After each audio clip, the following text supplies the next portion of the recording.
హరీష్ రావు గారు సీతక్క చాలా ఇవ్వట్లేదని చెప్తున్నారు కదా, వీళ్ళ ప్రభుత్వ హయాంలోనే జూలై నెలలో ఇవ్వాల్సినటువంటి పెన్షన్ 2020 జూలైలో ఇవ్వాల్సినటువంటి పెన్షన్ ఇవ్వకుండా ఆగస్టు నెలలో ఇచ్చిర్రు.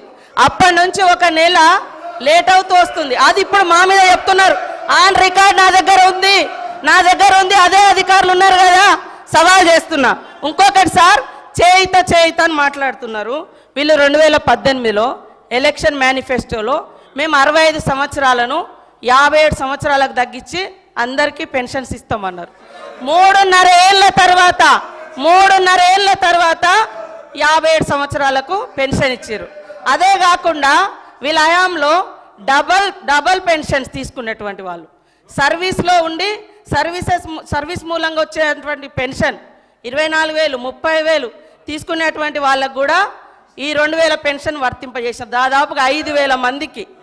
అదే కాకుండా ఒక కార్పొరేషన్ చైర్మన్గా ఉంటూ కూడా చైర్మన్గా వచ్చే అలవెన్సులు తీసుకుంటూ ఈ 6,000 పెన్షన్స్ కూడా ఉన్నాయి. ఇవన్నీ నేను నిరూపిస్తా. మరి ఇలాంటివన్నీ మేము సరి చేస్తూ ఉన్నాం. మీరు అద్భుతంగా అబద్ధాలను మా మీద ప్రచారం చేసి మీ సంవత్సరం మీరున్నప్పుడు కూడా 31వ తారీఖు 20వ తారీఖు 16 27 అట్లా ఇచ్చిన మొత్తం 2014 నుంచి డాటా మొత్తం నా దగ్గర ఉంది.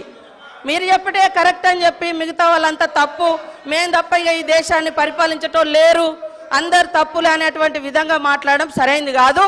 నేను ఈ రికార్డు ఇస్తా, హరీష్ రావు గారు చూసుకోవాలని కోరుతా ఉన్నాను. హరీష్ రావు అధ్యక్ష, వీళ్ళు ఎంతసేపు మాకు చెప్పే ప్రయత్నం చేస్తున్నారు. మేము సరిగా చేయలేదు కనుకనే మమ్మల్ని ప్రతిపక్షంలో కూర్చోబెట్టారు. రేపు మీరు కూడా ఈడికి వస్తారా? మరి రాండి, మీరు అదే తప్పు చేస్తే మీరు ఈడికి వస్తారు, మేము ఆడికి వస్తాం. అధ్యక్ష, సరే సీతక్క గారితో నా మనవి, అక్క రివ్యూ చేసుకోండి.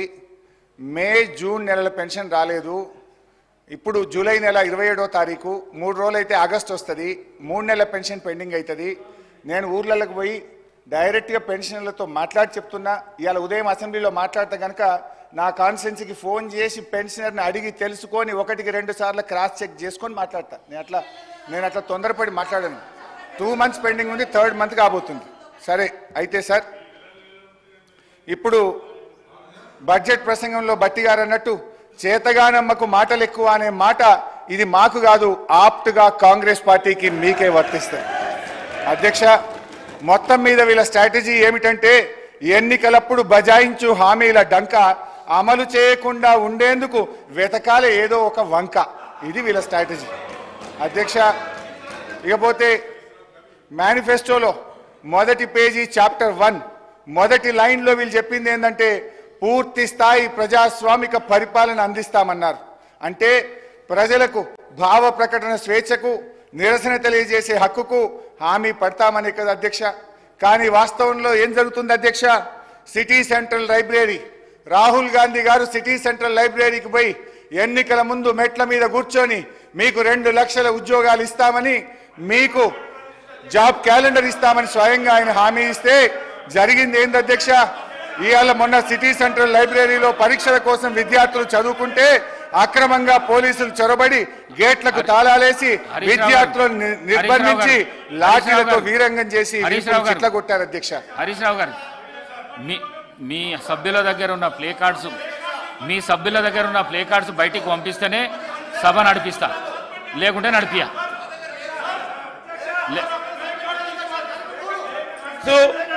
ప్లే కార్డ్స్ కు సంబంధించి మీరు పదే నిబంధనలను ఉల్లంఘించి చేస్తా ఉన్న గౌరవ సభ్యుల పైన చర్య తీసుకోవాల్సిందిగా మేము డిమాండ్ చేస్తా ఉన్నాం అధ్యక్ష.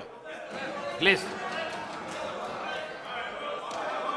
అధ్యక్ష, ఆ సిటీ సెంట్రల్ లైబ్రరీలో ఉన్న పుస్తకాల రచయితల ఆత్మలు ఘోషించుంటాయి అధ్యక్ష. అందులో ఈ మధ్య మన ముఖ్యమంత్రి గారు చంద్రబాబు నాయుడు గారికి బహుకరించిన కాలోజీ నా గొడవ పుస్తకం కూడా ఆ సిటీ సెంట్రల్ లైబ్రరీలో ఉంటుంది అధ్యక్ష. రేవంత్ రెడ్డి గారి ప్రజా పాలన ప్రతాపం చూసి పాపం కాలోజీ ఆత్మ ఎంత తల్లడిల్లిందో, కాలోజీ నా గొడవ ఎంత ఘోషించిందో అధ్యక్ష. అధ్యక్ష, నడి రోడ్డు మీద నిరుద్యోగులపై లాఠీలు జులిపించడమే మీరు చెప్పిన పూర్తి స్థాయి ప్రజాస్వామ్యమా? ఆర్ట్స్ కాలేజీలో జరుగుతున్న లాఠీ చార్జిని చిత్రీకరిస్తున్న జర్నలిస్టును అసభ్య పదజాలంతో బూతులు తిట్టి కొట్టడమేనా కాంగ్రెస్ మార్కు ప్రజాపాలన? అంగన్వాడీలను, ఆశా వర్కర్లను తమ డిమాండ్ల సాధన కోసం రోడ్డెక్కితే అణచివేత, ప్రతిపక్ష కార్యకర్తలపై ప్రతీకార దాడులు. మొత్తం మీద కాంగ్రెస్ పార్టీ తెచ్చిన మార్పు ఎట్లా ఉందంటే విద్యార్థినీలకు ఇస్తామన్న స్కూటీల లేదు, పోలీసులు విచ్చలవిడిగా ప్రయోగిస్తున్న లాఠీలా ఉంది అధ్యక్ష. హరీష్ రావు గారు కన్క్లూడ్ చేయండి, టైం అయిపోయింది, కన్క్లూడ్ చేయండి సార్. అట్లా కాదు సార్, ప్లీజ్ 15 నిమిషాలు. అధ్యక్ష, ఈ ప్రభుత్వంలో లా అండ్ ఆర్డర్ ఎంత ఘోరంగా దెబ్బతిన్నదో, ఎందుకంటే హోంమంత్రిగా కూడా ముఖ్యమంత్రి గారే ఉన్నారు, మరి ఇవాళ ఆర్థిక మంత్రి గారు కూడా సమాధానంలో చెప్పాలి. ఈ ప్రభుత్వం వచ్చిన 8 నెలల కాలంలో లా అండ్ ఆర్డర్ బాగా దెబ్బతిన్నది అధ్యక్ష. ఇవాళ 10 ఏళ్ల తెలంగాణ రాష్ట్రంలో కూడా అదే కల్వకుర్తి, భీమా, నెట్టంపాడు, కోయిల్సాగరు, పాలమూరు రంగారెడ్డి, ఎత్తిపోతల, సంగంబండ, రాజోలిబండ, జూరాల ఏ ప్రాజెక్టు కూడా ఈ 10 సంవత్సరాలలో దాదాపుగా 17.5 లక్షల కోట్లు అప్పులు లెక్కలైతే 20 లక్షల పైన కోట్ల రూపాయలు ఖర్చు పెట్టినా మా పాలమూరు జిల్లా ప్రాజెక్టులు పూర్తి కాకపోవడానికి వీళ్ళ దుర్మార్గం కారణం కాదా? ఈరోజు రంగారెడ్డి జిల్లా ఆనాడు మీరు కానీ అక్కడ కూర్చున్న వాళ్ళు కానీ రాజశేఖర రెడ్డి గారిని ఒప్పించి ప్రాణహితలో ప్రారంభమయ్యే ప్రాజెక్టును చేవెళ్లకు తీసుకొచ్చి చేవెళ్లలో శిలాఫలకం వేపించి చేవెళ్ల ప్రాంతంలో రంగారెడ్డి జిల్లాలో 1000 కోట్ల రూపాయలు ఖర్చు పెట్టిన ప్రాజెక్టులను రంగారెడ్డి జిల్లాను ఎడారిగా మార్చడానికి మెదక్ జిల్లా వరకు నియంత్రించి ఇవాళ 3000 టీఎంసీలు గోదావరి జలాలు సముద్రంలో కలుస్తుంటే సముద్రంలోనైనా గోదావరి జలాలు కలవాలి కానీ చేవెళ్ళకు కానీ వికారాబాద్ కానీ తాండూరు కానీ పరిగికి కానీ కొడంగల్కు కానీ గోదావరి జలాలు ఇవ్వద్దని కుట్ర చేసి ఇదే ఈ రోజు అక్కడ కూర్చున్నోళ్ళు ఆ ఎల్ల అర్ధాంతరంగా అసంపూర్తిగా ఆపిన పనులను పరిశీలించడానికి మనం పోలేదా అధ్యక్ష? చేవెళ్ళ చౌరస్తాలో శిలాఫలకం ముందర మనం నిరసన తెలపలేదా అధ్యక్ష? ఏం పాపం చేసింది అధ్యక్ష రంగారెడ్డి జిల్లా? రంగారెడ్డి జిల్లాలో భూములు అమ్ముకుంటారు, రంగారెడ్డి జిల్లాలో ఉన్న ఆస్తులు అమ్ముకుంటారు. ఇవాళ చేవెళ్ళ ప్రాజెక్టును మొత్తం నిర్వీర్యం చేసి ఇంకా సిగ్గు లేకుండా వీడికొచ్చి మేము ఎలుగబెట్టినామని ఇవాళ వీడికొచ్చి మాటలు చెప్తుండ్రా? కాంగ్రెస్ పార్టీకి పోయినసారి 19 మంది ఎమ్మెల్యేలు ఉంటే 5 మంది 6 మంది అని ఎట్లా లెక్కలు చెప్తాడు అధ్యక్ష? అధ్యక్ష, ఇవాళ తెలంగాణ సమాజం మొన్న జరిగిన శాసనసభ ఎన్నికలలో కాళ్ళు చేతులు ఇరిసేసిండ్రు, అయినా మారకపోతే పార్లమెంట్ ఎన్నికలలో ఉరి తీసిండ్రు. గుండు సున్నా ఇచ్చినాక కూడా బుద్ధి మారకుండా ఇట్లా మాట్లాడు కరెక్ట్ కాదు అధ్యక్ష.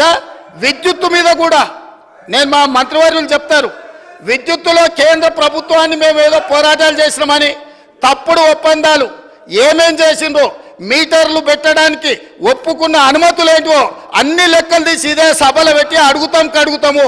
ఇప్పుడు మీ ద్వారా వారు నిజంగానే చాలా నిజాయితీగా నడుపుంటే నేను ఒక్కటే మాట అడుగుతున్నా, బతుకమ్మ చీరల మీద, కేసీఆర్ కిట్ల మీద, గొర్రెల పంపకాల మీద, ఈ 3 పథకాల మీద మీరు గొప్ప పథకాలు అంటున్నారు కదా, దీని మీద విచారణకు సిద్ధంగా ఉన్నారా? దీని మీద సమాధానం చెప్పండి అని నేను అడుగుతున్నా అధ్యక్ష.